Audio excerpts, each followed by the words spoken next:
दोस्तों कैसे हैं आप सभी। उम्मीद करते हैं आप सभी बहुत ही अच्छे होंगे। दोस्तों जैसा कि आप सभी को पता है कि आज मोहन सरकार की कैबिनेट बैठक थी।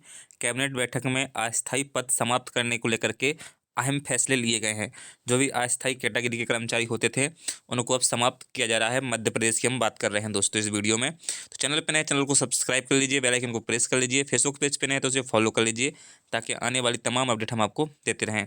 तो आप तस्वीरें देख पा रहे होंगे, यहाँ पर मोहन कैबिनेट की बैठक चल रही है। सभी मंत्रीगण बैठे हुए हैं और यहाँ पर अस्थायी पद समाप्त करने की पूर्णतः घोषणा की जा चुकी है। तो आप देख सकते हैं स्क्रीन पर, मध्य प्रदेश में अब नहीं होंगे दैनिक वेतनभोगी स्थायी कर्मी। जो दैनिक वेतनभोगी कर्मचारी होते थे, स्थायी कर्मचारी होते थे, वो अब मध्य प्रदेश में नहीं होंगे। 7 कैटेगरी खत्म हो गई, यानी 7 प्रकार के अस्थायी पद अब समाप्त किए जा रहे हैं। 3 आदिवासी जिलों के लिए ये तो दोस्तों कुछ बात नहीं है, लेकिन जो हमारी काम की चीज़ है मैं वही आपको इसमें बताने वाला हूँ। तो यहाँ पर देख सकते हैं आप, मध्य प्रदेश सरकार ने कर्मचारियों की 7 कैटेगरी, कौन कौन सी दोस्तों? दैनिक वेतनभोगी, अंशकालीन, कार्यभारित, स्थायी कर्मी सहित अन्य जो भी कैटेगरी होती हैं, ऐसी 7 कैटेगरी जो है समाप्त करने का निर्णय मध्य प्रदेश की सरकार ने लिया है। अब सिर्फ 3 कैटेगरी रहेंगी, यानी एमपी में अब सिर्फ 3 कैटेगरी ही रहेंगी। पहली जो नियमित कर्मचारी हैं, नंबर 2 की जो संविदा कर्मचारी हैं, और नंबर 3 की जो आउटसोर्स कर्मचारी हैं। यानी सिर्फ एमपी में 3 कैटेगरी के ही कर्मचारी रहेंगे। यानी सरकार ने माना है कि जो है हमारे सरकारी विभागों में आउटसोर्स कर्मचारियों का कैडर काम करता है, एक संविदा कर्मचारियों का कैडर काम करता है और एक नियमित कर्मचारियों का कर्मचारी शामिल हैं। मंगलवार यानी आज को ही मंत्रालय में आयोजित कैबिनेट बैठक ने यह निर्णय लिया है। सरकार ने साफ कर दिया कि, आगे इसमें लिखा है दोस्तों, अब स्थायी और अस्थायी कैटेगरी नहीं रहेगी। मतलब जो स्थायी कर्मचारी थे और अस्थायी, एक कैटेगरी खत्म कर दी गई है, क्योंकि इनकी सेवा शर्तें, वेतन और पेंशन समान है। यानी जो अस्थायी कर्मचारी और अस्थायी हैं, इनकी जो दैनिक वेतनभोगी कर्मचारी हैं या जो अंशकालीन कर्मचारी हैं, वो नियमित कर्मचारियों की तरह ही हैं, ऐसा इसमें कहा गया है।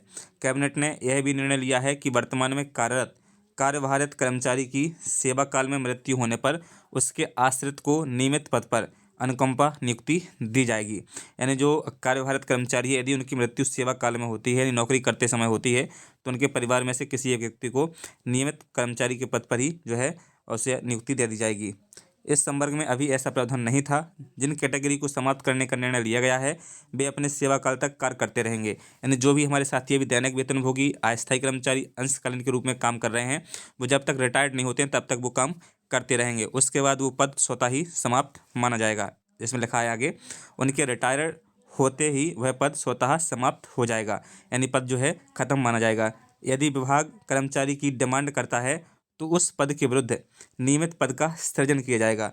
यानी सरकार ने कहा कि यदि कोई विभाग है वो मांग करता है कि हमें कर्मचारी चाहिए, तो उसके लिए नियमित पद स्वीकृत किया जाएगा और भर्ती की जाएगी। बता दें कि दिग्विजय सरकार ने साल 2001 में दैनिक वेतनभोगी के पद समाप्त किए थे। कोर्ट में नहीं बताना पड़ेगी कैटेगरी, यानी जो भी कर्मचारी अस्थायी कर्मचारी होते थे वो कोर्ट में जाते थे तो सरकार को कैटेगरी बतानी पड़ती थी कि भाई ये अस्थायी कर्मचारी हैं, ये अंशकालीन कर्मचारी हैं, ये दैनिक वेतनभोगी कर्मचारी हैं। तो अब ऐसा नहीं बताना पड़ेगा सरकार को। सरकार का कहना है कि अभी न्यायालयीन प्रकरणों में अलग अलग पदों की वजह से काफ़ी गलतफहमी होती है। नई व्यवस्था लागू होने और संबंधित पद समाप्त होने के बाद कोर्ट को यह बताना नहीं पड़ेगा कि कर्मचारी किस कैटेगरी का है। इससे बार बार सुनवाई से सरकार बच सकेगी। उधर स्थायी और अस्थायी का अंतर खत्म करने के बाद विभागों को हर साल अस्थायी पदों के लिए, आगे इसमें लिखा है, कैबिनेट से मंजूरी लेने की जरूरत भी नहीं पड़ेगी। नियमित और संविदा पर रहेगा फोकस। अब दोस्तों यहाँ पर नियमित कर्मचारी और संविदा कर्मचारी पर ही फोकस क्यों रहेगा, आउटसोर्स कर्मचारी पर फोकस क्यों नहीं रहेगा? तो इसमें आगे लिखा है कि आउटसोर्स कर्मचारी जो है हमारे कर्मचारी नहीं है, वो हम कंपनी के थ्रू लगवाते हैं, ऐसा इसमें कहा गया है। यानी सरकार फिर भी आउटसोर्स कर्मचारी के साथ भेदभाव करती हुई नजर आ रही है। ये देखिए सरकार ने कहा है, सरकार ने साफ कर दिया है कि नई व्यवस्था लागू होने के बाद नियमित और संविदा, यानी जो नियमित कर्मचारी हैं और संविदा कर्मचारियों पर ही फोकस रहेगा। दरअसल आउटसोर्स कर्मचारी सरकार के कर्मचारी ही नहीं हैं। तो इस लाइन को दोस्तों खास कर आप लोगों को ध्यान से पढ़िएगा। इसमें स्पष्ट रूप से लिखा हुआ है कि भैया आउटसोर्स कर्मचारी सरकार के कर्मचारी ही नहीं हैं। तो ऐसा क्यों सरकार बोल रही है? कैबिनेट में ये मुद्दा गया है आउटसोर्स का, लेकिन ऐसा क्यों आउटसोर्स कर्मचारियों के लिए बोला जा रहा है? क्योंकि हम में एकता नहीं है दोस्तों। हमें एकता के साथ लड़ाई लड़नी होगी, तब जाके सरकार हमें भी इसी प्रकार का लाभ देगी। इन कर्मचारियों की सेवा सरकार कंपनियों के माध्यम से लेती है, ऐसा इसमें लिखा गया है। अब आदरणीय वासुदेव शर्मा जी का भी इसमें वक्तव्य आया है। उन्होंने क्या कहा है वो हम आपको बता देते हैं। ये देखिए, वासुदेव शर्मा जी ने पोस्ट की है, सरकार ने कैबिनेट में लिया अस्थायी कल्चर खत्म करने का निर्णय। क्या सरकार वाकई ऐसा करने जा रही है? इस पर नजर रहेगी, ऐसा वासुदेव शर्मा जी ने एक पोस्ट में कहा है। उन्होंने कहा है सरकार ने आउटसोर्स को पहली बार कैडर माना है, यानी आउटसोर्स कर्मचारी जो होते हैं उनको सरकार ने कैडर माना कि हाँ भाई आउटसोर्स कर्मचारी काम करता है। अंशकालीन कर्मचारियों को भी सरकार ने कैडर माना, अंशकालीन कर्मचारी काम करता है।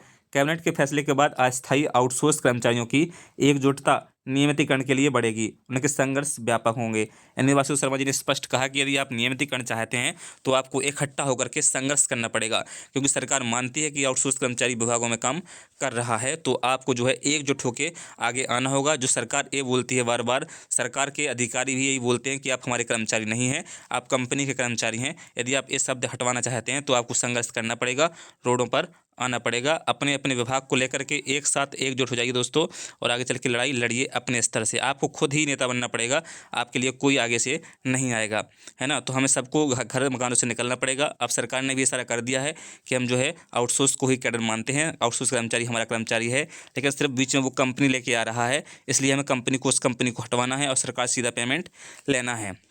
तो दोस्तों उम्मीद करते हैं आपको खबर समझ में आ गई होगी। चैनल पे नए हैं, चैनल को प्लीज़ सब्सक्राइब कर लीजिए। हम आपकी आवाज़ सरकार तक पहुंचाने का पूरा काम करेंगे। और फेसबुक पेज पे नए तो उसे फॉलो कर लीजिए, ताकि आपकी आवाज़ और अच्छे तरीके से हम सरकार के अधिकारियों तक पहुंचा सकें। जय हिंद दोस्तों, उम्मीद करते हैं आपको वीडियो पसंद आया होगा। चैनल को सब्सक्राइब कर लीजिए, फेसबुक पेज को फॉलो कर लीजिए, लाइक कर दीजिए, वीडियो को शेयर कर दीजिए। टेक केयर, मिलते हैं नए वीडियो में नई अपडेट के साथ। Take care.